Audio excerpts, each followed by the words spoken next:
సకల మంత్రముల సంభవమూలము.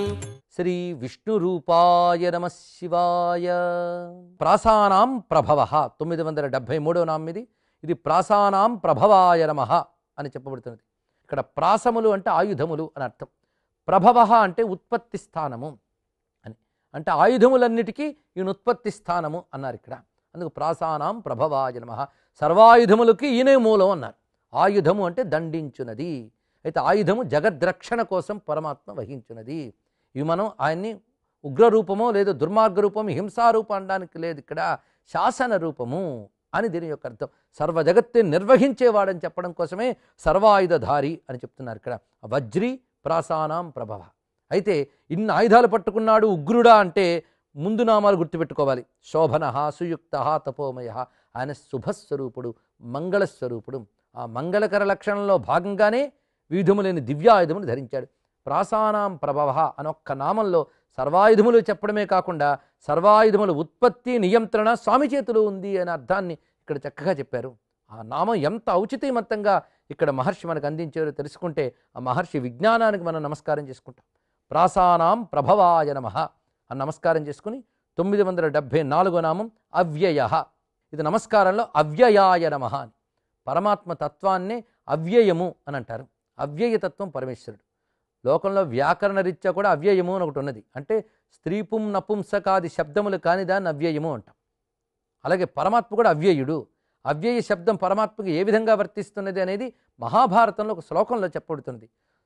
సదృశం త్రిషు లింగేషు సర్వాసు చ విభక్తిషు వచనేషు చ సర్వేషు యన్నవ్యేతి తదవ్యయ అన్నారు ఇక్కడ. అంటే 3 లింగములు లేనిది, విభక్తి లేనిది, వచనములు లేనిది ఏదో అది అవ్యయము అన్నారు. ఇది మన శబ్దశాస్త్రంలో చదువుకున్నప్పుడు కూడా అవ్యయములు అని చదువుకుంటూ ఉంటాం. అంటే స్త్రీపుం నపుంసకాది శబ్దములు లేవు దానికి. అంటే భగవతత్వం ఎటువంటిది అంటే స్త్రీ కాదు, పురుషుడు కాదు, నపుంసకము కాదు, అది లింగాతీతం అని చెప్పడం కోసం అవ్యయము. అదేవిధంగా విభక్తి లేదు దానికి అన్నారు. విభక్తి లేని శబ్దములు కొన్ని ఉంటాయి, వాటిని అవ్యయాలు అంటారు. విభక్తులు అనే మాటకి పరమాత్మ పరంగా చెప్పాలంటే విభక్తి అంటే భాగము. ఆయన దగ్గర భాగాలు లేవు.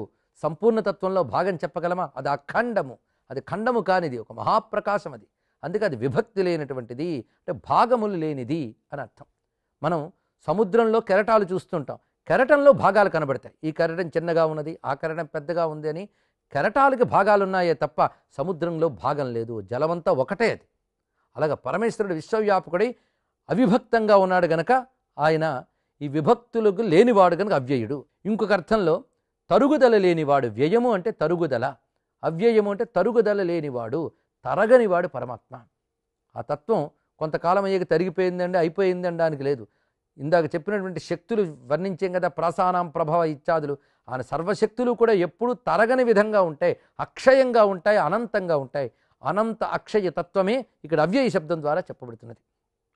ఇంకొక అర్థంలో న వివిధేన రూపేణ ఏతి ప్రాప్నోతి ఏమనం సాధక ఇది అవ్యయ అని అర్థాన్ని చెప్పారు. వ్యుత్పత్త్యర్థాన్ని సాధించారు. అంటే అవ్యయ, వి అయ, దీని ముందు ఆ చెప్పబడింది. అంటే వివిధ మార్గముల ద్వారా తెలియబడనివాడు అని అర్థం. రకరకాలుగా తెలుసుకుందాం పరమాత్మ అంటే రకరకాలుగా తెలుసుకోలేవు. ఒకటే పద్ధతి ఉంది పరమాత్మ తెలుసుకోవడానికి, ఏక మార్గం. అది విడిచిపెట్టి ఇంకో మార్గాల్లో షార్ట్ కట్లు లేవు. భగవతత్వాన్ని తెలుసుకోవడానికి షార్ట్ కట్ లేదు, ఉన్నది ఒకటే లాంగ్ రూట్, అది పట్టుకోవాల్సిందే. అయితే ఆ లాంగ్ రూట్ వెళ్ళడం కోసం రకరకాల షార్ట్ కట్స్ పట్టుకోవచ్చేమో కానీ పరమాత్మ దగ్గరికి మాత్రం షార్ట్ కట్స్ లేవు. ఇది గ్రహించవలసిన ప్రధాన అర్థం. అందుకే ఒక్క మార్గము తప్ప వివిధ మార్గములతో తెలియబడనివాడు. ఏమిటా ఒక్క మార్గం అంటే ఏకాగ్ర చిత్తము ఒకటే. ఏకాగ్ర చిత్తంతో మాత్రమే పరమాత్మ తెలియబడతాడు. మరి దేనికి తెలియబడ్డు? మనం ఎన్ని సాధనలు చేసినా ఎందుకు ఆయన పట్టుకోలేకపోతున్నంటే ఏకాగ్రత లేకపోవడం వల్ల. ఏకాగ్ర చిత్తంతో మనం నిలబడగలిగితే, నిలపగలిగితే పరమాత్మ యందు ఆ చిత్తాన్ని, అది ధ్యానం అవుతుంది. ఏకాగ్రమైన చిత్తాన్ని పరమాత్మ యందు నిలపడమే ధ్యానం అంటే. బుద్ధి యొక్క నిలుకడ. బుద్ధి ఎప్పుడు నిలుస్తుంది? ఏకాగ్రత ఉన్నప్పుడు నిలుస్తుంది. ఏకాగ్ర చిత్తంతో ఎవరు పరమాత్మ యందు బుద్ధి నిలిపారో వారు మాత్రమే పరమాత్మను తెలుసుకోగలుగుతున్నారు.